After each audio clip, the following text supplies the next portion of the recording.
Hello guys, మీ అందరికి విషయం తెలుసా? ఇప్పుడు ఎవరైనా పోలీస్ వాళ్ళు ఏ కారణం లేకుండా, ఏ రీజన్ లేకుండా మిమ్మల్ని పట్టుకొని కొట్టిరు అనుకోండి, మీరు ఎక్కడైనా పోతున్నారు, రీజన్ లేదు, ఏం కారణం లేదు, అసలు మిమ్మల్ని పట్టుకొని కొట్టిరు అనుకోండి, అట్లా కొట్టడం ఇల్లీగల్. ఒకవేళ ఎవరైనా అట్లా కొట్టిరు అనుకోండి పోలీస్ వాళ్ళు, అయితే మీరు వాళ్ళ మీద యాక్షన్ తీసుకోవచ్చు.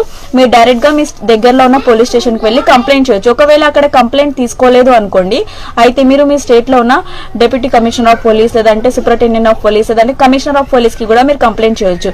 ఒకవేళ వాళ్ళ ద్వారా కూడా మీకు ఏదైనా హెల్ప్ దొరకలేదు అనుకోండి, అయితే కోర్టు ద్వారా, అంటే మీ అడ్వకేట్ ద్వారా కూడా వాళ్ళ ఆ పోలీస్ మీద మీరు కంప్లైంట్ ఫైల్ చేయొచ్చు. సెక్షన్ 156(3) క్రిమినల్ ప్రొసీజర్ కోడ్ కింద. అయితే వాళ్ళకి section 506, section 504, section 167 of IPC Indian penal code 1860 ప్రకారం వాళ్ళకి 3 years వరకు జైలు శిక్ష పడే అవకాశాలు ఉంటుంది పోలీస్ వాళ్ళకి. ఇలాంటి ఎన్నో రైట్స్ తెలుసుకోవడానికి మీ లేడీ గారిని ఫాలో చేయండి. Thank you guys, bye.